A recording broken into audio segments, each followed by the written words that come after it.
वालेकुम students, maths master corner में खुशामदीद। आज हम डिस्कस करेंगे मिसलेनियस एक्सरसाइज चैप्टर नंबर 5 की।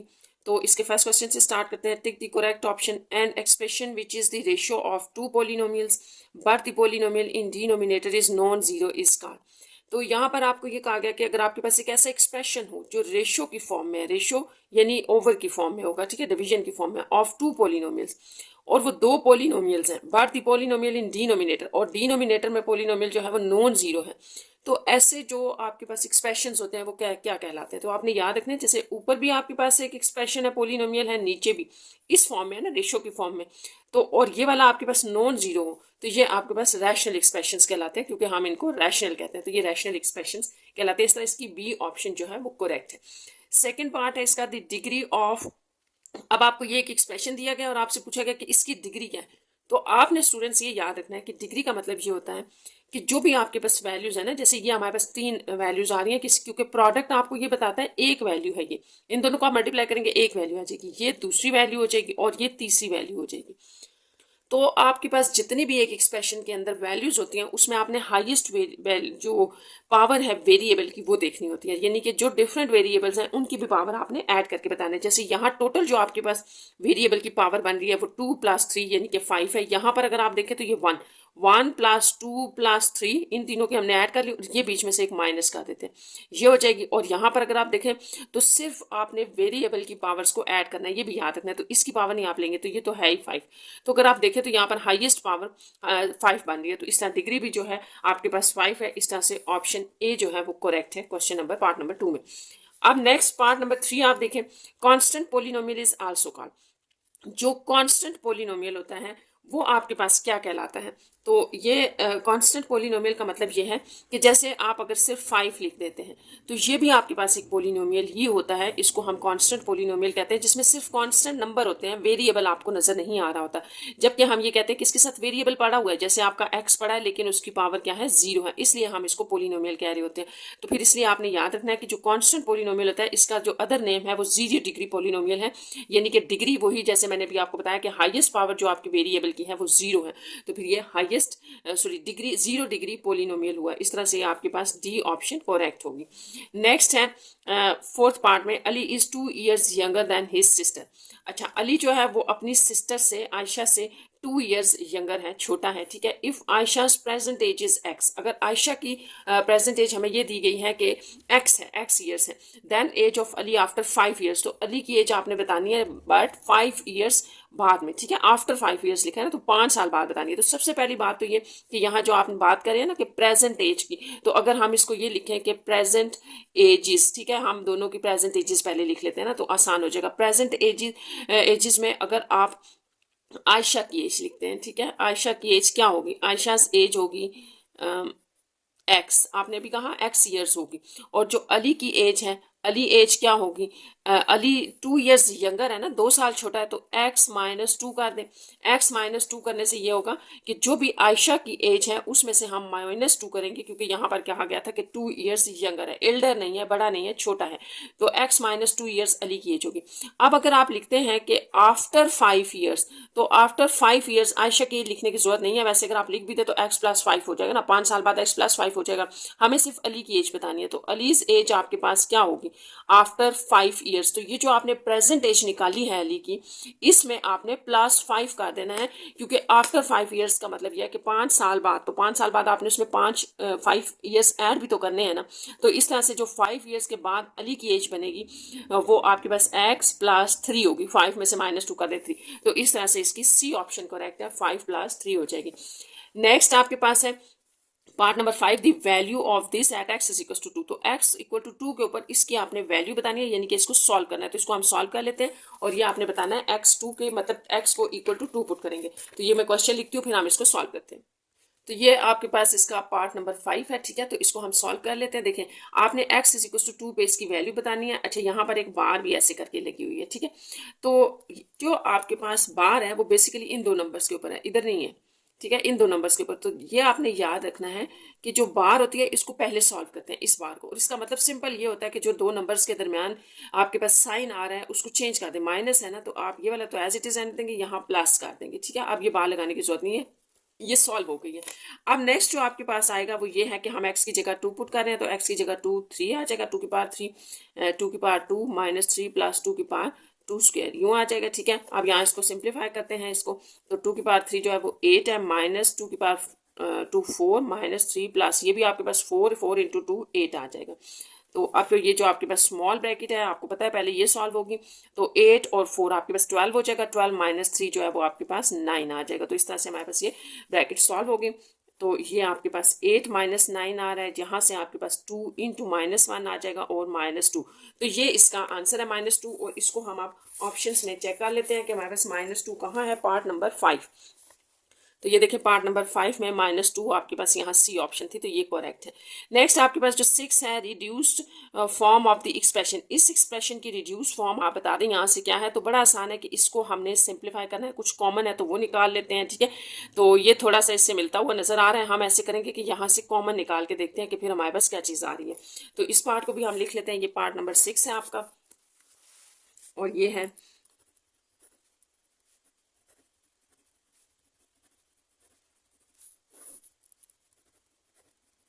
अच्छा। अब हमने करना ये है कि यहाँ से कॉमन लेना है। तो कॉमन अगर आप देखें तो एक्स स्क्र वाई स्क्र आपके पास हर जगह मौजूद है, तो हम अगर एक्स स्क्र और वाई स्क्र को कॉमन ले लें तो देखिए क्या रहेगा, यहाँ वाई माइनस यहाँ पर आपके पास एक्स और यहाँ पर आपके पास प्लस जी रह गया। ठीक है, अगर अब आप स्टूडेंट्स देखें यहाँ तक करने के बाद कि ये और ये आपके पास सेम आ रहे हैं, सिर्फ साइन का फर्क आ रहा है। देखिए यहाँ एक्स के साथ माइनस है, जबकि यहाँ एक्स के साथ प्लस साइन है, यहाँ वाई के साथ प्लस साइन है, वाई के साथ माइनस, जी के साथ प्लस है, यहाँ जी के साथ माइनस। तो हर साइन आपका जो है वो चेंज आ रहा है। तो बड़ा आसान है कि यहाँ से आप माइनस भी कॉमन ले लें। जब आपने एक्स स्क्र और वाई स्क्र कॉमन लिया तो साथ माइनस भी कॉमन लेना है। माइनस कॉमन लेने से ये होगा कि जितनी भी ब्रैकेट के अंदर आपके पास वैल्यूज पड़ी हैं सबके साइन चेंज हो जाएंगे। जैसे अब इस एक्स को हम सबसे पहले लिख लेते हैं, क्योंकि ये माइनस में था प्लस में हो गया, फिर वाई जो है वो माइनस में हो गया क्योंकि प्लस में था, और ये भी आपके पास माइनस में हो गया। तो इस तरह से ये आपके पास इस तरह से आ जाएगा।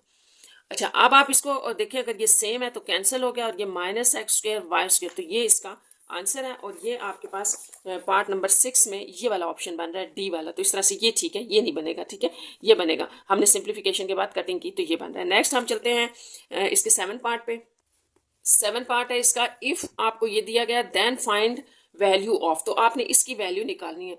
तो इसकी वैल्यू निकालने के लिए बड़ा आसान है कि इसको आपने वैल्यू निकालनी है, तो यही सॉल्व कर लेते हैं। इसको थोड़ा सा रीअरेंज कर दें, ये जो y -1/y ना, इसको इस y के पास ले आते हैं। ठीक है, तो ये यहाँ पर माइनस है, इस तरफ आके प्लस हो जाएगा, 1/y हो जाएगा। ठीक है, इज इक्वल्स टू 2।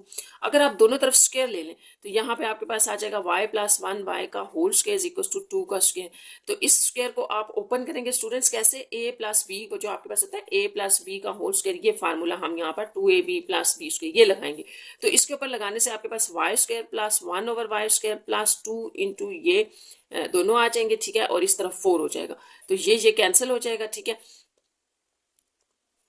यहाँ पर आपके पास y² + 1/y² आ गया, ये सिर्फ +2 बच गया यहाँ पर। ठीक है, और ये आपने एज इट इज लिख दिया। अब +2 जो है वो उस तरफ जाके माइनस हो जाएगा, तो यूँ यहाँ पर 2 आ गया, तो इसका मतलब आंसर 2 है।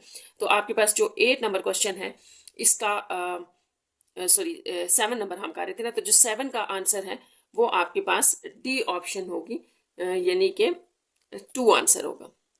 तो ये मेरे हिसाब से इसका ये आंसर है। ठीक है, आपने चेक कर लेना, पीछे ऑप्शन में बी पार्ट दिया तो ये तो नहीं बन सकता 0, क्योंकि जब भी आपने स्टूडेंट स्क्वायर बनाना है तो आपने दोनों तरफ स्क्वायर तो लेना ही है। जब ये इस तरफ आप स्क्वायर लेंगे तो ये 2 4 हो जाएगा। ठीक है, 0 तो किसी सूरत बन ही नहीं रहा। पार्ट नंबर 8 देख लेते हैं, simplified form of this is. अब आपसे पूछा गया कि ये जो आपको दिया है इसकी सिंप्लीफाइड फॉर्म क्या होगी, अगर आप इसको सिंप्लीफाई करें तो इनमें से कौन सी ऑप्शन इसका आंसर होगी। तो ये क्वेश्चन लिख कर तो हम इसको प्रॉपर सॉल्व करके देखते हैं।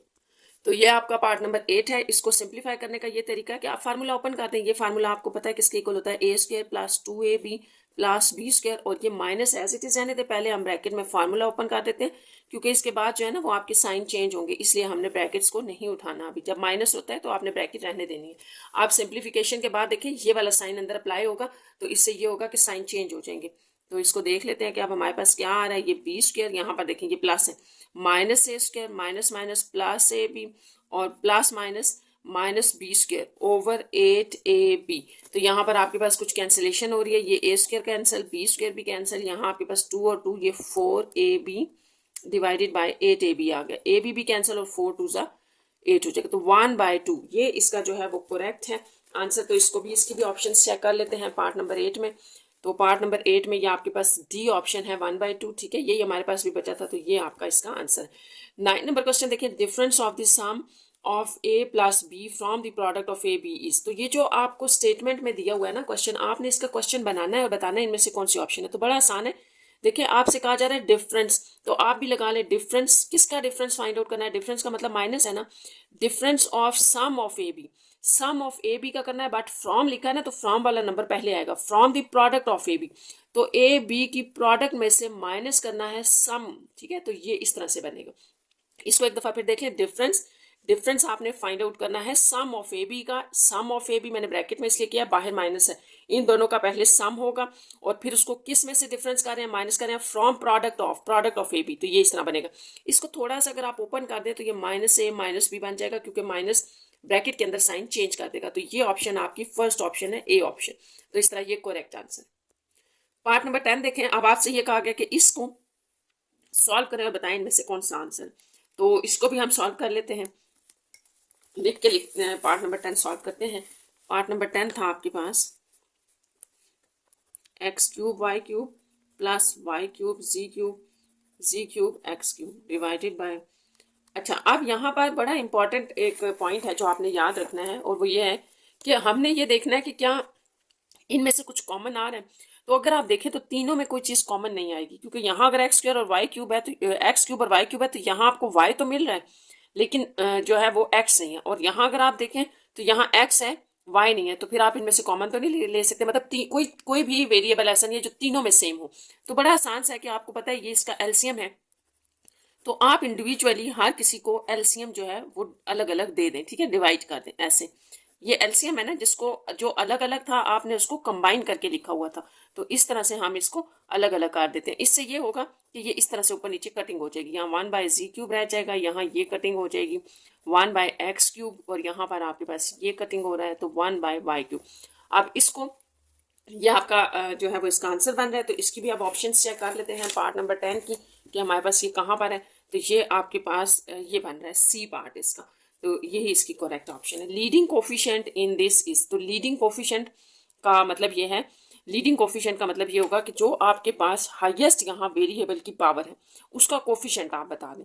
तो हाईएस्ट जो आपके पास पावर है वेरिएबल की वो 4 है, एक्स की पावर 4, तो x की पावर 4 के साथ जो आपके पास कोफिशिएंट है वो क्या बन रहा है -1/4। देखिए अगर लीडिंग वेरिएबल ये है तो आपके पास कोफिशिएंट इसका ये साथ बन रहा है, माइनस भी लेना है आपने 1/4, तो इस चीज़ का ध्यान रखना है कि 1/4 को नहीं कर देना, साइन भी चेक करने हैं, तो इस तरह से डी ऑप्शन इसकी करेक्ट है। नेक्स्ट हम देखते हैं पार्ट नंबर 12 को, coefficients in the polynomial this are the elements of the set. अच्छा, अब आपसे ये कहा जा रहा है कि ये जो आपको एक्सप्रेशन दिया है इसमें जितने कोफिशिएंट्स है, देखिए कोफिशिएंट्स ये होते हैं जो वेरिएबल के साथ है ये, तो ये सारे कोफिशिएंट्स आप देखकर ये बताएं कि ये किस किस्म के सेट से लिए गए हैं। ये इंटीजर्स हैं, इंटीजर्स आपको पता है +-1 +-2 इस तरह के होते हैं, तो इसका मतलब इंटीजर्स तो नहीं है। इरेशनल नंबर्स हैं, यानी कि जो रूट्स के अंदर होते हैं और रूट्स जो है वो आपके परफेक्ट स्क्वायर ना हो, ये तो परफेक्ट स्क्वायर है। 16 की जगह आप ये समझें 4 लिखा हुआ है यहाँ पर, क्योंकि ये सॉल्वेबल है, तो ये भी नहीं है। ऑड नंबर्स हैं, सिर्फ ऑड नंबर्स भी नहीं है क्योंकि ये तो इवन नंबर है, तो रैशनल नंबर्स, और रैशनल नंबर आपके पास होते हैं P/Q की फॉर्म में, यानी कि ओवर की फॉर्म में, ये याद रखना, डिवीजन की फॉर्म में। तो ये हमारे पास सारे डिवीजन की फॉर्म में, क्योंकि अगर आप ये देखें तो ये 1/2 है, ये 22/7 है, ये तो सेटिस्फाइड कर रहे हैं, तो ये 4 भी आपके पास रैशनल नंबर में आता है क्योंकि 4/1 होता है, तो इस तरह से ये इसकी डी ऑप्शन यानी कि रैशनल नंबर्स हैं करेक्ट है। The degree of the quotient in this will be, तो इसकी डिग्री आपने बतानी है, इसकी डिग्री क्या होगी, डिग्री का मतलब है हाईएस्ट पावर जो आपके वेरिएबल की यहाँ इन्वॉल्व है वो बता दें। तो बड़ा आसान है, इसको भी मैं आपको लिख के सॉल्व करके बता देती हूँ। जैसे आपके पास है x-y का whole cube divided bye x-y का स्क्वायर, तो ये आपने इसको नहीं डिग्री कहना, ये भी आपने याद रखना है कि वेरिएबल की हाईएस्ट पावर होती है, तो यहाँ से तो हम डिग्री बता ही नहीं सकते, क्योंकि नहीं इसलिए कि यहाँ पर आपने वेरिएबल्स को सॉल्व करना है, जो हाईएस्ट पावर होगी वो डिग्री होती है, तो ये तो अभी सॉल्व ही नहीं हुए, तो आप इसको यूँ भी लिख सकते हैं ना, ये डिवीजन मल्टीप्लिकेशन में चेंज करें तो x-1 और ये x-y का उसके डिवीजन में आ जाएगा, ये कटिंग कर दें आप, ठीक है, यहाँ पर 2 कटिंग होगी, x-y रह गए, यानी कि इसको सॉल्व करने के बाद आंसर सिर्फ ये होगा। और इसमें अगर आप वेरिएबल की वैल्यूज देखें तो 1 है, इस तरह जो आपकी डिग्री बन रही है वो 1 है, तो इसको आपने इसका ख्याल रखना है कि पहले आपने इसको सॉल्व करना है, फिर आपने बताना है कि इसकी डिग्री क्या है। तो यहाँ पर हम इसकी ऑप्शंस चेक कर लेते हैं ये था आपका पार्ट नंबर ये 13। तो 13 में जो आंसर है वो सी हमारी ऑप्शन करेक्ट है, यानी कि 1 डिग्री थी अभी जैसे हमने इसको चेक किया। तो ये यहाँ पर आपका ये क्वेश्चन नंबर 1 कंप्लीट हो गया। आप क्वेश्चन नंबर 2 देखते हैं। Find the value of the circumference of the circle whose radius is. तो सर्कमफ्रेंस ऑफ द सर्कल क्या होता है ये पहले पता होना चाहिए। 2 पाई आर होता है, ठीक है। जैसे आप कहते हैं कि area of the circle pi r square है ना, तो इस तरह इसका फार्मूला होता है 2 पाई आर। तो इसके अंदर हम आर की वैल्यू डालेंगे, पाई डालेंगे और सॉल्व करके निकालेंगे। तो क्वेश्चन नंबर 2 लिख लेते हैं। तो ये क्वेश्चन नंबर 2 है आपका, ठीक है। यहाँ पर हम सर्कमफ्रेंस ऑफ दिस सर्कल, ये आपने याद रखना है, ये 2 पाई आर होता है और रेडियस और पाई आपको गिवन है। तो यहाँ हम इसकी वैल्यू डाल देते हैं। 2 पाई की वैल्यू आप ये लगा लें और रेडियस, बड़ा आसान है। अब आपने इसको मल्टीप्लाई करना है, तो सारा मल्टीप्लाई करके लिख देते हैं। मैं आपको आंसर बता देती हूँ। 22 इंटू 2 आ जाएगा इंटू 12.5 डिवाइडेड बाय 7। तो ये मेरे पास आ रहा है 78.57। तो ये आपने भी चेक कर लेना है और इसकी यूनिट सेंटीमीटर आएगी क्योंकि सेंटीमीटर में था। तो ये आपके पास सर्कमफ्रेंस ऑफ द सर्कल होगा। नेक्स्ट हम देख लेते हैं क्वेश्चन नंबर 3 आपका क्या है। क्वेश्चन नंबर 3 है the surface S of the sphere radius r is given by the formula. या आपको एक surface S of a sphere और रेडियस आर है जिसका उसका फार्मूला दिया गया है। फाइंड क्या करना है, the surface of the sphere whose radius है। अगर आपको इस फार्मूले के अंदर आर दे दिया जाए तो एस बता दें, बड़ा आसान है। यहाँ हम आर पुट करके सिंप्लीफाई करके इसको आंसर दे देंगे। The radius of the sphere whose sphere is, अच्छा सरफेस, ठीक है। अगर आपको सरफेस स्फीयर का सरफेस एस दे दिया जाए, यानी कि अब आपको ये सरफेस दी गई है, एस दिया जाए, तो आपने इसका रेडियस निकालना है। तो रेडियस आपने यहाँ से फाइंड आउट कर लेना है। इसको भी लिखते हैं क्वेश्चन नंबर 3। ये था आपका क्वेश्चन नंबर 3 और फर्स्ट पार्ट में आपको आर दिया गया, एस फाइंड आउट करने के लिए कहा है। तो ये यहाँ हम पुट कर दें 22/7 आर 1.4 का स्क्वायर। तो ये सारे को आपने सॉल्व करना है। इसका मैं आंसर लिख देती हूँ। तो ये सारा मेरे पास सॉल्व करके आ रहा है 24.64। तो ये आपने भी इसको चेक कर लेना, ठीक है। इंचेस है तो ये आपके पास इंचेस में आ जाएगा, इंचेस स्क्वायर, ठीक है। सरफेस एरिया है ना, तो ये आ गया। अच्छा, अब आपके पास जो नेक्स्ट है सेकेंड पार्ट, इसमें उसमें आपको एस गिवन है स्टूडेंट्स, ठीक है। 38.5, ठीक है। और स्क्वायर फिट का स्क्वायर, यानी कि ये एरिया है ना, तो स्क्वायर में दिया गया। आपसे आर फाइंड आउट करने के लिए कहा गया। तो सबसे पहले तो आप एस को लिखें। ये आपके पास क्या होता है, 38 इंटू 2 76 होता है आपके पास। तो 76, ये 38 इंटू 2 76 और 177/2 ये आपका एस है, ठीक है। इसको चले डिवाइड करके लिख लेते हैं क्योंकि हमने सब्सटीट्यूशन करनी है। तो ये आ जाएगा आपके पास 38.5, ये आ गया। इसको हम इस फार्मूले में डालेंगे जो हमारे पास लिखा हुआ है, ठीक है। फार्मूला अगेन लिख लेते हैं। फार्मूला था आपके पास जो गिवन है, S is equals to 4 into 22/7 r square. अब जैसा कि सेकेंड पार्ट के अंदर S आपको दे दिया गया 38.5, तो ये इस तरह से आपने करना है ऐसे। अब R फाइंड आउट करना है ना, तो R को सेपरेट करें, इसको अकेला करें, यही रहने दें। ये 7 यहाँ डिवीजन में, उस तरफ जाके ये दूसरी तरफ जाके ये मल्टीप्लाई हो जाएगा, और ये दोनों मल्टीप्लाई हो रहे हैं तो ये डिवीजन में आ जाएंगे ऐसे, और ये आर स्क्वायर। तो ये आपने इस सारे को सॉल्व करना है। तो मैं बस ये सॉल्व करके आ रहा है, आपने भी देख लेना है, ठीक है। आप taking root on both sides, तो जब आप रूट लेंगे तो आपके पास आर, क्योंकि हमने आर फाइंड आउट करना है ना, तो आर आपके पास 1.75 आ जाएगा। और साथ में इसकी यूनिट थी फिट, तो ये फिट आ जाएगा। और इसको आप यूँ भी लिख सकते हैं, आर इक्वल्स टू 1.75 फिट। तो ये यहाँ पे इसका आंसर होगा। क्वेश्चन नंबर 4 इसका देखते हैं। अच्छा, क्वेश्चन नंबर 4 की स्टेटमेंट है, in a right angle triangle, if AB denote the length of the sides containing the right angle and C denote the length of the hypotenuse, it is known that, ये आपको पता है कि ये Pythagoras theorem होता है। एक right triangle है और इस राइट ट्राइंगल के अंदर जो है वो C denote the length of hypotenuse. आपको जो है ना, ये क्वेश्चन में कहा गया कि अगर आप इस तरह से राइट ट्राइंगल लें कि ये जो हाइपोटेन्यूज है ये C है, स्मॉल c है, तो आपको पता है कि अगर स्मॉल c है तो यहाँ कैपिटल C था, ठीक है। और यहाँ आप A और B लिख लें, तो A के सामने वाला स्मॉल a साइड होती है, स्मॉल b हो जाएगी। तो इस तरह से पैथागोरस ये बना हुआ है, ठीक है। By substitution find which of the following set represent the sides of the right triangle. तो आपने ये बताना है कि ये जो आपको ट्रिपलेट दिए हुए हैं, 3-3 नंबर दिए हुए हैं सारे पार्ट्स में, क्या ये इस फार्मूले को सेटिस्फाइड कर रहे हैं। तो हम 1 बाय 1 स्टूडेंट्स इसको इस फार्मूले में डालते जाएंगे और यहाँ से हमें पता चलेगा कि ये सेटिस्फाइड कर रहे हैं कि नहीं। और अगर सेटिस्फाइड करेंगे तो इसका मतलब है कि ये जो भी आपके पास 3 सेटिस्फाइड करेंगे, इसका मतलब होगा कि वो sides of the right triangle है। तो इसको स्टार्ट करते हैं पार्ट नंबर 1 से। तो ये क्वेश्चन नंबर 1 का जैसे मैंने फर्स्ट पार्ट लिखा है। अच्छा, अब हमने ये फार्मूला इसमें सेटिस्फाइड करवाना है, तो आपने इन तीनों में से एक को ए लेना है, एक को बी और तीसरे को आपने सी लेना है। अब यहाँ पर एक ट्रिक है, आपको कैसे पता चलेगा कि हमने कौन सा लेना है? तो बड़ा आसान है। यहाँ पर आपको नजर आ रहा है कि एक नंबर का स्क्वायर जो है वो दो नंबर के स्क्वायर्स को ऐड करने से आ जाएगा। तो हम ऐसे करेंगे कि जो बड़ा नंबर होगा उसको फिर हम सी ले लेते हैं, ठीक है, और इन दोनों को हम छोटे नंबर्स को ए भी ले लेते हैं। फिर आप देखें क्या होगा। जैसे 25 का स्क्वायर ले लेते हैं, यहाँ पर आपने इसको ए लिया हुआ है और इसको बी। तो यहाँ से दो नंबर्स का सम बता रहा था ना कि तीसरा आएगा, इसलिए हमने बड़े वाले को इधर रख लिया। तो ये आपके पास होता है 625, ठीक है, ये आपने याद रखना है। और साथ में जो है वो आप 24 का जो होता है वो स्क्वायर लिख लें। 24 को 24 से मल्टीप्लाई करने से ये तो 49 हो जाएगा और 576 होगा। तो इस तरह ये दोनों ऐड करने से 625 आ जाएगा। तो ये आपके पास सेटिस्फाइड हो रहा है, ठीक है। तो ये इसका मतलब ये हुआ कि जो आपको गिवन पॉइंट्स हैं तीनों, ठीक है, are the sides of right triangle. तो ये ट्रिपलेट जो है वो आपके पास इसको सेटिस्फाई कर रहा है। तो बिल्कुल इसी तरह से अब हम इसका सेकेंड, थर्ड और फोर्थ पार्ट भी चेक कर लेते हैं। तो आप जो है वो इसके सेकेंड में जो गिवन है वैल्यूज उनको लिख लें। ये थी, ये है और ये आपके पास तीन वैल्यूज हैं और प्रूफ हमने उसी तरह से ये करना है।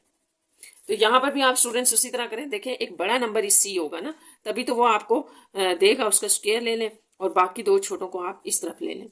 तो इसको भी चेक कर लेते हैं कि इनका स्क्वायर्स क्या बन रहे हैं। तो मैं इनकी वैल्यूज लिख देती हूँ। 6.5 का जो स्क्वायर है वो आपके पास आ रहा है 42.25।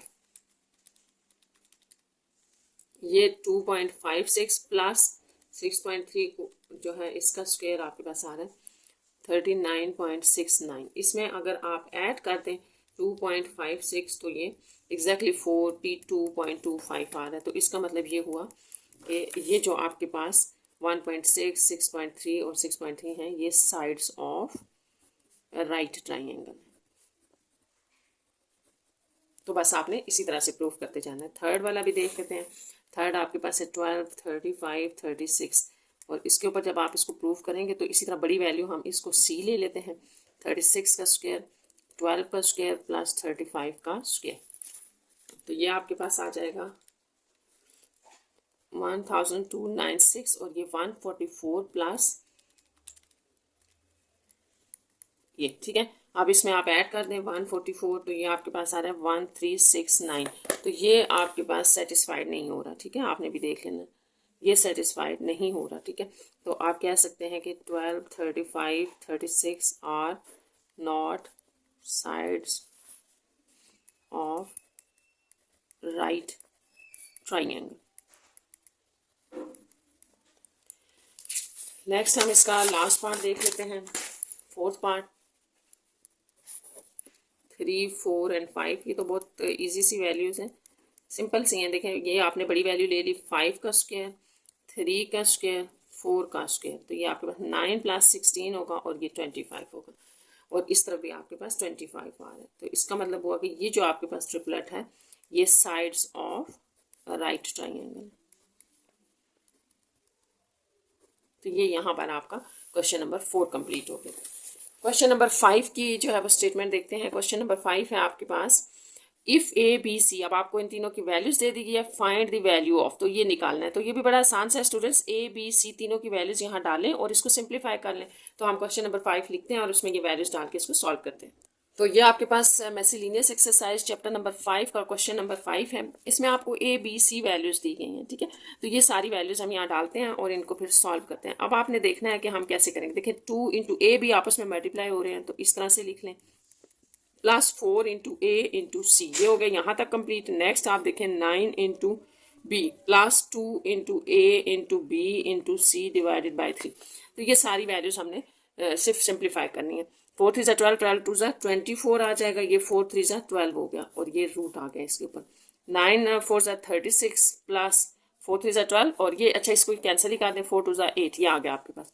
यहाँ से ये आ जाएगा 36 प्लस 36 प्लस 8। अब ये आसान हो गया, इसका स्क्वायर रूट आपको पता है ये होता है और ये 6 और 6 12 और 12 में जब आप 8 ऐड करेंगे तो ये आपके पास 20 आएगा। तो ये बहुत आसान सा था, इसका यहाँ पर ये 20 आंसर होगा। नेक्स्ट देखें क्वेश्चन नंबर 6। क्वेश्चन नंबर 6 में है subtract the sum of this and this from this, ठीक है। तो आपने सब्ट्रैक्ट करना है इन दोनों का सम। तो इसको पहले सम अप करना पड़ेगा, और जो फ्रॉम होता है ना माइनस में, ये बहुत इंपॉर्टेंट होता है, आपने याद रखना है फ्रॉम के बाद जो वैल्यू होती है इसको हमेशा आप जो है वो ऊपर रखते हैं या पहले लिखते हैं, और माइनस ये वाली वैल्यू करनी है आपने। तो पहले इनका हम सम निकालेंगे और फिर इसमें से इसको सब्ट्रैक्ट करेंगे। तो क्वेश्चन नंबर 6 आपका ये है। उसका जो पहला पार्ट था स्टूडेंट्स, अब आपने याद रखना है कि क्वेश्चन नंबर 6 में जो पहला पार्ट है वो ये है कि इन दो एक्सप्रेशंस का, जो आपको एक्सप्रेशंस दिए गए हैं, इनको आपने ऐड करना है, सम अप करना है। तो सम अप करने के लिए हम इनको ब्रैकेट्स इनकी हटा देते हैं, ठीक है। आप देखें यहाँ पर ये सॉरी माइनस आ रहा है, तो ये माइनस होगा ना, प्लस माइनस माइनस आ गया, प्लस 2x माइनस 7। तो आपको पता है कि सिमिलर जो वैल्यूज होती हैं, जो पावर आपके पास वेरिएबल की होंगी, वो आपस में सॉल्व होंगी। तो अगर आप एक्स क्यूब देखते हैं तो पूरी इस वैल्यू में कहीं एक्स क्यूब नहीं है, तो इसको आप एज इट इज लगा दें। स्क्वायर भी नहीं है तो फिर आप स्क्वायर एज इट इज लिख दें। अब एक्स वाले पे आ जाए तो ये एक एक्स है और एक ही एक्स, तो -3x, जैसे आप कहते हैं -3x प्लस 2x, तो इसमें से आपके पास -x रह जाएगा, सब्ट्रैक्ट होगा -x, और 4 और 7 का आंसर -3 है। तो ये आपके पास एक एक्सप्रेशन बन गया है। अब आपका क्वेश्चन ये था, उसको फिर देख लेते हैं कि इन दोनों का सम निकालें, वो तो हमने निकाल लिया, ठीक है, और इसमें से सब्ट्रैक्ट करना है। तो पहले आप इसको लिखें, सिंप्लीफाई करके एक एक्सप्रेशन बनाएं, फिर इसमें से हम इसको माइनस कर देंगे। तो जैसे अब ये हमारे पास गिवन है ना, मैं इसको लिख देती हूँ, फिर मैं आपको बताती हूँ कि इसको हमने किस तरह से सिंप्लीफाई करना है। आपने डायरेक्ट से जो है वो सब्ट्रैक्ट नहीं करना, स्टार्ट कर देना, पहले हम इसको सिंप्लीफाई करके एक एक्सप्रेशन देंगे। ये आपको जो है वो गिवन था, तो इसको आप थोड़ा सिंप्लीफाई इस तरह से करें कि ये जो माइनस है, अच्छा इससे भी पहले आप इस स्मॉल ब्रैकेट को सॉल्व करेंगे। ये माइनस आपका अंदर अप्लाई होगा, देखिए ये प्लस का था एक्स, तो ये माइनस का हो जाएगा, ये माइनस का 6 था, +6 हो गया। इस तरह से आपकी स्मॉल ब्रैकेट जो है वो सॉल्व हो गई, ये माइनस हमने अंदर अप्लाई कर दिया। अब नेक्स्ट स्टेप में आपने जो है वो कर्ली ब्रैकेट्स को रिमूव करना है। तो ये माइनस है, यहाँ प्लस है, याद रखना, plus minus -2x³ minus minus plus x और माइनस प्लस -6। तो अब आप इनको देखें, उसी तरह से सॉल्व करें जैसे ऊपर सॉल्व किया है, कि सेम वेरिएबल की जो पावर होगी वो सेम आपस में सॉल्व होंगे। यहाँ x³ है, ये भी x³ है, तो 4 + 4 -2 का आंसर -2 + 2x³ होगा, ठीक है, माइनस हो गया ना उसमें से। अच्छा, अब स्क्वायर वाली तो कोई टर्म नहीं थी, तो इसको एज इट इज लिख दें। x ये भी है, ये भी है, तो 2x हो गया, ये -6 -6 -12। तो ये वो आपके पास दूसरा एक्सप्रेशन था। एक ये एक्सप्रेशन है और एक ये जो आपने फर्स्ट 2 को ऐड करके निकाला है। तो इस सेकेंड एक्सप्रेशन के बारे में, ये जो आपको दिया था, इसके बारे में लिखा था कि इसमें से आपने ऊपर वाला माइनस करना है, सम वाला। तो हम इसको रखते हैं ऊपर, ठीक है। अब आपने इनको सब्ट्रैक्ट करना है, क्योंकि हमें क्वेश्चन में यही था कि इस एक्सप्रेशन में से वो एक्सप्रेशन। तो अच्छा, सेम को सेम के नीचे लिखना है। अब ये देखिए 2x³ है ना, तो क्यूब वाला यहाँ क्यूब के नीचे, स्क्वायर वाली टर्म स्क्वायर के नीचे आएगी, ठीक है, एक्स वाली टर्म एक्स के नीचे, और कांस्टेंट जो है वो कांस्टेंट के नीचे। तो ये आपने याद रखना है। अच्छा, अब अगर आपने इस तरह से लिख लिया, इसमें से इसको माइनस करना था, तो आपको पता है कि सब्ट्रैक्शन में हम क्या करते हैं कि नीचे वाले जो होते हैं एक्सप्रेशंस, उनके साइन चेंज कर देते हैं। कि प्लस है तो माइनस, माइनस है तो प्लस, यहाँ पे माइनस है तो प्लस, माइनस है तो प्लस। अब साइन चेंज करने के बाद ये होता है कि जो साइन आप चेंज करते हैं उनको आपने देखना है, ये ऊपर वाले जो हैं वो निगलेक्ट हो जाते हैं। अब ये दोनों वैल्यूज सेम है और इनके साइन डिफरेंट है, इसके साथ प्लस है, इसके साथ माइनस, तो ये कैंसिल हो गया। यहाँ पर भी सेम इसी तरह माइनस है, यहाँ प्लस, क्योंकि हम नीचे वाले साइन आपने याद रखना है, स्टूडेंट्स देख रहे हैं। यहाँ पर देखिए +2x और +x, तो ये 3x हो जाएगा, -12 + 3 -9। तो इस तरह से आपके पास 3x -9 जो है वो इसका आंसर होगा। इस तरह ये क्वेश्चन नंबर 6 यहाँ आपका कंप्लीट हो गया। क्वेश्चन नंबर 7 देखें इनका, डिवाइड द प्रोडक्ट ऑफ, इन तीनों की जो प्रोडक्ट होगी उसको आपने डिवाइड करना है by the sum of this and this. तो सबसे पहले तो आपने स्टूडेंट्स डाटा जरूर बनाना है जो कहा गया है। देखिए जैसे कहा जा रहा है कि डिवाइड करना है आपने इनकी प्रोडक्ट को, तो पहले इनको आपस में मल्टीप्लाई कर देते हैं तीनों को, और किससे डिवाइड करना है, इन दोनों के सम से। तो इन दोनों का हम सम फाइंड आउट करेंगे और इनकी प्रोडक्ट, और फिर इनको डिवाइड कर देंगे। तो ये आपका क्वेश्चन नंबर 7 है। आप देखें आपके क्वेश्चन नंबर 7 में आपको ये कहा गया था कि इनकी प्रोडक्ट निकाले, तो इनको हमने मल्टीप्लिकेशन में लिख दिया, ठीक है, और सम आपको इन दोनों एक्सप्रेशंस का कहा गया था, एक ये था और एक ये एक्सप्रेशन था, और इनका हमने सम फाइंड आउट करना है। तो सबसे पहले इनका सम फाइंड आउट कर लेते हैं। देखिए ये 3 अंदर मल्टीप्लाई होगा, 3x² -3 2 6x -3 2 6, और ये भी आप +5x -x² -15। तो जब आप इसको सॉल्व करेंगे तो ये x² वाली टर्म x के साथ सॉल्व होगी, 3x² में से -x² करने से 2x² रह जाएगा, ठीक है। x वाली टर्म आपस में सॉल्व होगी, -6x + 5x का आंसर -x होगा, और -6 -15 का आंसर -21। तो ये एक एक्सप्रेशन आ गया, और एक ये था। अब आपका क्वेश्चन ये था 7 में कि इनकी प्रोडक्ट को डिवाइड कर दें इन दोनों के सम से। तो ये एक्सप्रेशन आ गया है। तो इसको हम जो गिवन हमें जो कंडीशन है ना वो आप लिख लेते हैं। तो गिवन कंडीशन आपकी ये थी कि इनकी जो प्रोडक्ट है इसको हमने ऐसे करके, ठीक है, इसको हमने डिवाइड कर दिया इसके साथ। तो ये आपका जो है वो एक्सप्रेशन बन गया जो क्वेश्चन में पूछा गया था, ठीक है। यहाँ तक हमने भी क्वेश्चन लिखा। अब आपने इसको सिंप्लीफाई करना है, सॉल्व करना है। तो यहाँ पर आपके पास स्टूडेंट्स दो मेथड है, जैसे मर्जी कर ले। जैसे ये प्रोडक्ट है ना, तो अगर आप इन सबको आपस में मल्टीप्लाई कर देंगे तो इस तरह का एक एक्सप्रेशन बन जाएगा। तो आप उसकी डिवीजन कर लें, जो डिवीजन करते हैं ये नीचे वाला आप बाहर रख लें और ऊपर वाला अंदर आके डिवीजन कर लें, आंसर आ जाएगा। दूसरा मेथड जो मैं फॉलो कर रही हूँ वो ज़्यादा आसान है, आप भी देख लीजिएगा। हम ये करेंगे कि ऊपर वाले को आप एज इट इज़ रहने दें, ठीक है, और नीचे वाले को आपने स्टूडेंट्स मिड टर्म ब्रेक पढ़ा है तो हम यहाँ मिड टर्म ब्रेक से इसको करते हैं।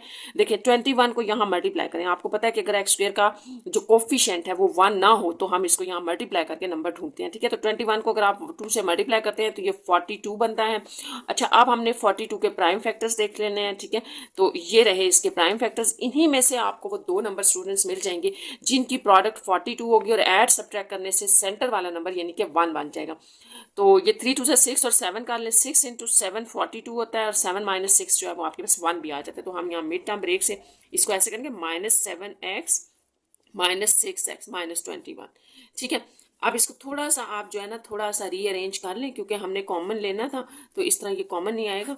इसको जो है ना वो आप इसको ये जो मैंने लिखा है ये सॉरी प्लस होगा यहाँ पर, ये इसको आप चेंज कर सकते हैं। इसको इधर लिख लें +6x, इससे फर्क नहीं पड़ता कोई, इसको यूँ लिख लें।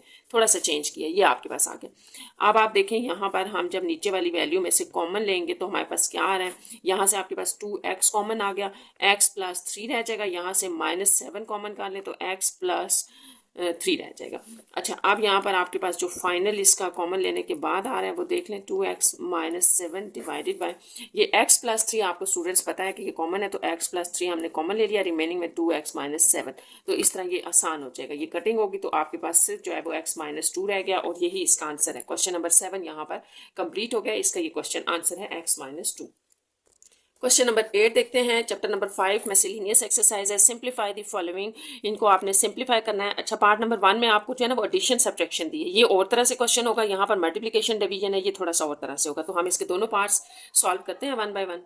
ये आपके पास क्वेश्चन नंबर 8 का फर्स्ट पार्ट है। अच्छा, अब आपने याद रखना है कि ये आपके पास रैशनल एक्सप्रेशंस हैं, डिवीजन की फॉर्म में हैं और बीच में एडिशन सब्ट्रैक्शन है, तो हम इसको एलसीएम से ही सॉल्व करते हैं। अब आपने यहाँ एलसीएम देखना है क्या होगा। तो एलसीएम स्टूडेंट्स आपके पास ये है कि जितनी भी आपने डिनोमिनेटर में देखना है कि डिनोमिनेटर में आपके पास क्या है, जितनी भी डिनोमिनेटर में वैल्यूज होती हैं, ठीक है। देखिए जो तो आपके पास नंबर होते हैं ना इस तरह से, आप उनमें तो इजीली ये इन तीनों नंबर्स को यहाँ रख के एलसीएम ले लेते हैं, ठीक है। लेकिन जब आपके पास इस तरह से अलजेब्राइक एक्सप्रेशंस होते हैं तो उनका एलसीएम आपने इस तरह से लेना होता है कि डिनोमिनेटर में जितने भी आपके पास वैल्यूज आ रही हैं और डिफरेंट वैल्यूज आ रही हैं उनकी प्रोडक्ट एलसीएम होता है। तो यहाँ पर हम ये लिख लेते हैं, ये वैल्यू भी डिफरेंट थी, ये भी डिफरेंट थी और 2 भी, तो इस तीनों की प्रोडक्ट आपके पास एलसीएम आएगी। अच्छा, एलसीएम लेने के बाद जो नेक्स्ट स्टेप आपका होता है वो ये होगा कि आपने हर डिनोमिनेटर को एलसीएम के इक्वल करना है, ठीक है। अब यहाँ पर जो वैल्यू भी है आपके पास उससे आपने यहाँ पर कंप्लीट करना है। तो फर्स्ट का अगर मैं डिनोमिनेटर देखूँ तो x + 2 है सिर्फ, जबकि ये कंप्लीट नहीं है तो इसमें सिर्फ ये वाली वैल्यू है, ये दो मिसिंग है। तो जो मिसिंग होता है उसको आपने ऊपर वाली वैल्यू के साथ मल्टीप्लाई करना होता है। तो इस तरह आपके पास यहाँ पर जो मल्टीप्लीकेशन में आ जाएगा वो 2 × x - 2 आ जाएगा इस x के साथ, ठीक है। ये फर्स्ट एक्सप्रेशन का जो है वो हमने सॉल्व कर लिया है। नेक्स्ट आप देखें माइनस लगा दिया, नेक्स्ट डिनोमिनेटर की तरफ आप आ जाए तो नेक्स्ट डिनोमिनेटर आपके पास x - 2 है। अगर आप इसको एलसीएम से कंपेयर करें तो सिर्फ ये वाला पार्ट आपके पास है, ये दो मिसिंग है, जो मिसिंग है वो ऊपर मल्टीप्लाई हो जाएगा। बस आपने ये याद रखना है, इस वैल्यू के साथ वो दो मिसिंग जो है वो मल्टीप्लाई हो गई यूं। अब नेक्स्ट पार्ट प्लस इधर आ जाए तो यहाँ पर सिर्फ 2 था, यानी कि ये दोनों नहीं थे, तो ये दोनों आपके पास ऊपर 1 के साथ मल्टीप्लाई हो रहे हैं। तो 1 आप बेशक ना लिखें, ये बस आप इसको सिंप्लीफाई कर दें तो आपका आंसर आ जाएगा। यहाँ पर सारी सिंप्लीफिकेशन अब जो है वो सिंपल प्रोडक्ट है। तो ये देखें ये 2x बन रहा है, 2x को अगर हम अंदर मल्टीप्लाई करें तो ये 2x² बन जाएगा और ये -4x, क्योंकि बाय 2x है ना, इसको मिला के हम अंदर मल्टीप्लाई करें। यहाँ आप आ जाएं, ये वाली वैल्यू जो है 5x + 3, इसको अभी ऐसे ही रहने दें, ये मल्टीप्लाई कर लेते हैं पहले 2x + 4। यहाँ पर आपके पास सिंपल है x² - 4, क्योंकि a + b a - b है तो ये फार्मूला आप बेशक लगा लें, या अगर आप सिंपल प्रोडक्ट करना चाहते हैं तो भी यही आ जाएगा। नीचे आप इसको 2 × इसको भी आप x² - 4 लिख सकते हैं, ठीक है। प्रोडक्ट हो रही थी तो हमने प्रोडक्ट कर दी। अब यहाँ पर 2x² - 4x, अब इनको मल्टीप्लाई करना है, साथ ख्याल रखना है कि माइनस भी है तो माइनस हम बाद में अप्लाई कर देंगे। 5 को आपने पहले यहाँ मल्टीप्लाई करना है, यानी कि 5x को 2x + 4 से कर ले। चलें एक और स्टेप कर लेते हैं, फिर 3 को भी आपने इससे मल्टीप्लाई करना है। मल्टीप्लिकेशन सिंपल जो है वो हम अभी कर रहे हैं, 2 × x² - 4। नेक्स्ट आपके पास 2x² - 4x, यहाँ पर ब्रैकेट रहने देते हैं, ये आ जाएगा 5 × 2 = 10x², प्लस 5 4 20x, यहाँ पर मल्टीप्लीकेशन से 3 2 6x प्लस 12 आ जाएगा। तो अब हम इस नेक्स्ट स्टेप में इनकी ब्रैकेट भी रिमूव करते हैं और फिर देखते हैं कि क्या सिंप्लीफिकेशन पॉसिबल है। 2x² माइनस 4x, तो ये सारे आपने स्टूडेंट्स देखे हैं बीच में जो है वो एडिशन का साइन लगा है, प्लस है, तो इस माइनस की वजह से ये सारे माइनस के हो जाएंगे।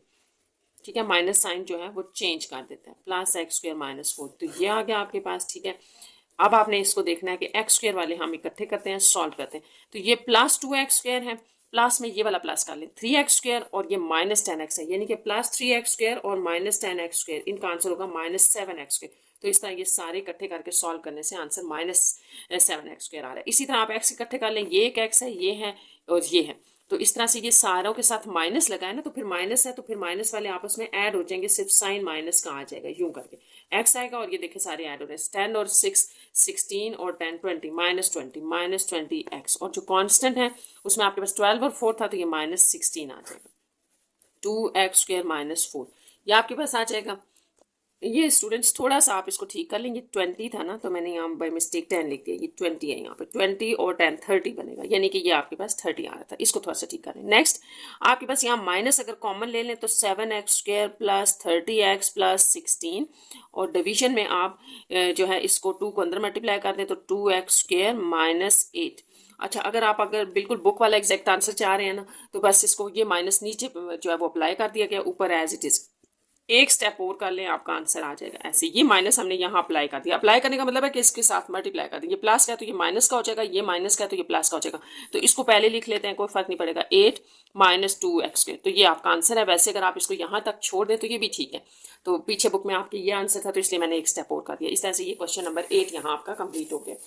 क्वेश्चन नंबर 8 का फर्स्ट पार्ट, ठीक है, क्वेश्चन नंबर 8 का फर्स्ट पार्ट कंप्लीट हो गया। क्वेश्चन नंबर 8 का सेकंड पार्ट देखते हैं, ये है आपके पास, इसको लिख लेते हैं और सिंप्लीफाई करते हैं। यह आपके पास क्वेश्चन नंबर 8 का सेकेंड पार्ट है।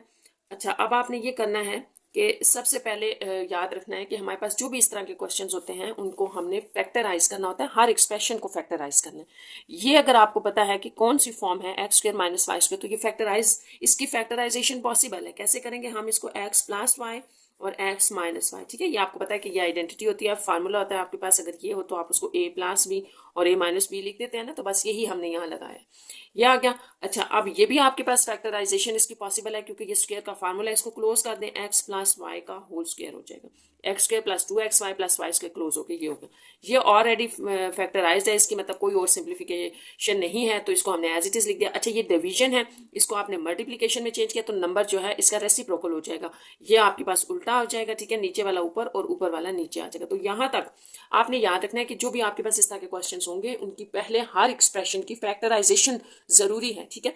तो ये आपने पहले इनकी फैक्टराइजेशन की, उसके बाद अब आपने इसकी डिवीजन को मल्टीप्लीकेशन में चेंज किया, और अब आपने देखना है कि जो कैंसिलेशन हो रही है वो हम कर लेते हैं। ये वाला देखें, यहाँ कटिंग हो गया, ये 2 बड़े थे ना, तो ये एक यहाँ कटिंग होगी, एक यहाँ पर, यानी कि ये भी सारा कटिंग हो गया, x और x भी कटिंग हो गई, तो आपके पास सिर्फ डिनोमिनेटर में 3 बच गया, यानी कि 1/3 जो है आपके पास इसका आंसर है। अच्छा, नेक्स्ट आपके पास है क्वेश्चन नंबर 9। तो क्वेश्चन नंबर 9 में है सॉल्व, या आपने सॉल्व करना है, तो सॉल्व का मतलब है x की वैल्यू निकालनी पड़ेगी यहाँ पर भी, ठीक है। तो यहाँ आपने x की वैल्यू निकालनी है, तो इसको देखते हैं हम कैसे सॉल्व कर सकते हैं। क्वेश्चन नंबर 9 का फर्स्ट पार्ट है, question number 9 first part, 12 by x² minus 16 minus 24 by x minus 4 equal to 3। अच्छा, इन एक्सप्रेशंस में भी आपने बिल्कुल ऐसे ही करना है, x को हमने सेपरेट करना है, x की वैल्यू फाइंड आउट करनी है। तो सबसे पहले तो ये हमारे पास जो है वो 2 एक्सप्रेशंस दिए हुए हैं रैशनल फॉर्म में, डिवीजन की फॉर्म में, तो इनको हमें जो है वो एलसीएम से सॉल्व करना पड़ेगा। तो सबसे पहले तो जैसे मैंने भी आपको ऊपर वाले क्वेश्चन में बताया कि जब भी एक्सप्रेशंस इस तरह के होते हैं तो आपने इनको पहले फैक्टराइज करना होता है। इसको पहले फैक्टराइज करें, ये देखें x² माइनस 16 है ना, इसको आप x² माइनस 4 का स्क्वायर भी कर सकते हैं, और फिर x प्लस 4 और x माइनस 4 हो जाएगा। तो बस मैंने इसको यही लिखा है, x प्लस 4 x माइनस 4 फिर माइनस 24। तो ये आपने याद रखना है कि जब भी एक्सप्रेशन एडिशन या सब्ट्रैक्शन में होते हैं ना, तो तब भी आपने उनको पहले फैक्टराइज करना है, फिर उनका एलसीएम। अब एलसीएम मैंने आपको बताया था कि क्या होगा, तो एलसीएम सारी डिफरेंट वैल्यूज होंगी, जैसे यहाँ पे x प्लस 4 और x माइनस 4 है ना। तो अच्छा, आप एक इसको और तरीके से भी कर सकते हैं, एक ये इसको सिंपल तरीके से कर लेते हैं कि यहाँ आपको एलसीएम क्या समझ आ रहा है, x प्लस 4 और x माइनस 4। तो आप अपनी सारी वैल्यूज़ को, जितनी भी यहाँ वैल्यूज़ हैं, इन सब को मल्टीप्लाई कर दें इस टर्म से। तो इसको हम लिख लेते हैं अगेन, देखिए मैं इसको यूँ लिख रही हूँ, x प्लस 4 x माइनस 4, इसको हम मल्टीप्लाई कर रहे हैं इसके एलसीएम से, क्योंकि हमने यही डिसाइड किया कि ये इसका एलसीएम है। -24 into x plus 4 x minus 4 और डिनोमिनेटर में x माइनस 4। यहाँ 3 के साथ भी आप यही चीज़ें मल्टीप्लाई कर दें तो अब आपके लिए आसान हो जाएगा। ये कटिंग होगी, यहाँ 12, यहाँ पर आपके पास ये पार्ट कटिंग हो गया, 24 इंटू एक्स प्लस 4 वाला पार्ट रह गया, और यहाँ आपके पास 3 के साथ x प्लस 4 और x माइनस 4। अब ये आपके पास डिनोमिनेटर में कुछ भी नहीं रहा तो सिंपल मल्टीप्लिकेशन करते हैं, 24x आ जाएगा, ये 24 है, ठीक है, और प्लस माइनस माइनस 16 96 होगा, 24 4 और इज इक्वल्स टू, इसको अंदर अप्लाई करते हैं 3x प्लस, इसको आप बल्कि इजी वे में कर लें, 3 एज इट इज रहने दें, इसको x स्क्वायर माइनस 4 का स्क्वायर, पहले ये कर लें फिर 3 मल्टीप्लाई कर लेते हैं। तो अब हमारे पास देखें जो आ रहा है उसको हम लिखते हैं कि हमारे पास आ रहा था 12 minus 24x minus 96 equal to, ये अंदर अप्लाई करने से 3x, अभी भी नहीं, 3x square, x square as it is, पहले इसको कर लेते हैं 16। अब हम 3 को नेक्स्ट स्टेप में मल्टीप्लाई कर लेते हैं, तो 3x स्क्वायर माइनस 18 और ये 48 होता है, 48 हो गया। तो 12 माइनस 24x माइनस 96, ये यहाँ तक हो गया। अब इसको यहाँ से आगे हमने सिंप्लीफाई करना है, क्वाड्रेटिक बना रहे हैं, ठीक है, तो बना रहे हैं ना क्वाड्रेटिक, तो ये आपके पास ये आ जाएगा। अच्छा, ये प्लस 12 था माइनस 96, तो इसका आंसर आपके पास आ जाएगा -84 और ये 3x स्क्वायर माइनस 48। इस तरफ 0 कर ले, 3x स्क्वायर माइनस 48, और ये दो वैल्यूज अगर हम उस तरफ लेके जाए ना तो प्लस 24x प्लस 84। तो यहाँ से जो आपके पास क्वाड्रेटिक बन रही है 3x स्क्वायर, ये 48 और ये सॉल्व हो जाएंगे आपस में 24x, और इनका आपके पास आंसर आएगा 36। मेरे पास 36 आ रहे हैं, आपने चेक कर लेना, ये आ गया। अब इसमें से अगर आप 3 कॉमन ले लें, हमें कॉमन नजर आ रहा है, देखें मिड टर्म ब्रेक करने से पहले या इसको मजीद सॉल्व करने से पहले अगर आपके पास कुछ कॉमन आ रहा है ना तो आप इसको कॉमन ले लें, 1 2, यह आ गया, 3 इस तरफ जाके खत्म हो जाएगा। तो आप इसको क्वाड्रेटिक को यूं भी लिख सकते हैं कि यूं लिख लें। अब आपके पास ये मिड टर्म ब्रेक से हो जाएगा, 12 बनाना है तो 6 2 कर लेते हैं, 6 और 2 आपके पास 8 भी बना रहे हैं और 12 भी। तो ये x कॉमन लेने से x प्लस 6 आ जाएगा, प्लस 2 कॉमन लेने से x प्लस 6। तो इस तरह x प्लस 2 और x प्लस 6, तो यहाँ से आपके पास x प्लस 2 इक्वल टू 0 आ जाएगा और x plus 6 equal to 0, x is equal to -2, x is equal to -6। तो इस तरह से जो आपका सोल्यूशन सेट है वो -2 और -6 है। तो ये आपका जो क्वेश्चन था ना वो ये था कि सॉल्व दी इक्वेशन, जो आपको इक्वेशन दी थी उसको आपने सॉल्व करना था, यानी कि जो वेरिएबल इन्वॉल्व था हमने उसकी वैल्यू फाइंड आउट करनी थी, तो वो हमारे पास ये -2 और -6 आ रहे हैं। नेक्स्ट आपके पास क्वेश्चन नंबर 9 का पार्ट नंबर 2 है, इसको लिख लेते हैं और इसको भी हम सॉल्व करते हैं कि हमारे पास क्या आ रहा है। ये आपके पास क्वेश्चन नंबर 9 का 2 पार्ट है। अच्छा, इस क्वेश्चन को स्टार्ट करने से पहले स्टूडेंट्स मैं आपको थोड़ा सा बुक से बता दूं, यहाँ पे मिस्टेक है, इसको ठीक कर लें कि ये क्वेश्चन जो है वो आपका सारे का सारा y वेरिएबल में, x नहीं हो सकता, ठीक है, तो ये मिस्टेक है, इसको ठीक कर लें, ये y है, क्योंकि अगर 2 वेरिएबल हो ना तो फिर 2 इक्वेशंस होती हैं, इक्वेशन एक है तो इसका मतलब है एक ही वेरिएबल है जिसमें से आपने y को फाइंड आउट करना है। तो ये हम स्टार्ट करते हैं। जैसे यहाँ पर भी बीच में प्लस और माइनस आ रहा है, मैंने आपको बताया था कि जब भी प्लस और माइनस आएगा इस तरह के क्वेश्चंस होंगे, डिनोमिनेटर में आपके पास अलजेब्राइक एक्सप्रेशंस हैं, तो आपने एलसीएम से करना है इनको, और यूं करना है कि आपने पहले इनकी फैक्टराइजेशन करनी है अगर पॉसिबल है। तो सबसे पहले आप यहाँ देखें, इसकी फैक्टराइजेशन है पॉसिबल, 2 कॉमन ले लें तो y -3 आ जाएगा, और इसको अगर आप देखें तो ये फार्मूला क्लोज हो रहा है y -3 का होल स्क्वायर। इसको आप मिड टर्म से भी चेक कर सकते हैं, और अगर आप इसको ऐसे ही देखें ना, y स्क्वायर -6 y + 9, तो देखिए ये y का स्क्वायर, ये 3 का square -2 into a into b, तो ये y -3 का होल स्क्वायर फार्मूला क्लोज हो रहा था। तो इसको आप मिड टर्म ब्रेक से अगर देखें तो भी यही बन जाएगा, ये आ गया। और इस तरफ आपके पास y -2 यहाँ से भी कॉमन ले लें ताकि आपके पास जो है वो सारे फैक्टराइज हो जाए। अब डिनोमिनेटर में हमारे पास सारे फैक्टराइज हो गए, तो जब फैक्टराइजेशन हो जाती है ना तो फिर आपको पता चलता है कि आपने एलसीएम क्या लेना है। तो यहाँ जितनी डिफरेंट वैल्यूज होंगी वही उनका एलसीएम होगा। तो ये आ जाएगा 2 इंटू 3। अब हम सिर्फ डिनोमिनेटर देख रहे हैं जो डिफरेंट आ रहा है, 2 3 लिख दिया मैंने, और बाकी आपके पास y -3 का स्क्वायर, मैक्सिमम वैल्यू लिखनी होती है ना, y -3 है, y -3 है, y -3 का स्क्वायर है, तो मैक्सिमम वैल्यू इसकी स्क्वायर है इसलिए स्क्वायर लिखा। तो ये आपका एलसीएम बनता है। अब आपका बड़ा आसान सा तरीका कि इस एलसीएम को आपने हर वैल्यू के साथ मल्टीप्लाई करना है। तो इसको हम 6 लिख लेते हैं, 6y -3 का स्क्वायर और ये y एज इट इज़, ये हमने इसके साथ मल्टीप्लाई कर दिया। ठीक है, जब आप ये एलसीएम मल्टीप्लाई करते हैं तो इसका कैसे पता चलेगा कि आपने ठीक किया कि गलत? तो आपके डिनोमिनेटर में कुछ नहीं रहेगा, ये याद रखना है, ये आपको इस स्टेप के बाद नजर आएगा। अब हम इसी वैल्यू को यानी कि 6y-3 का होल स्क्वायर से सबको मल्टीप्लाई करें, 6 इंटू y-3 का होल स्क्वायर और ये 3 as it is divided by y-3 का स्क्वायर। यहाँ पर आपके पास इक्वल के दूसरी तरफ भी इसी तरह से आ जाएगा।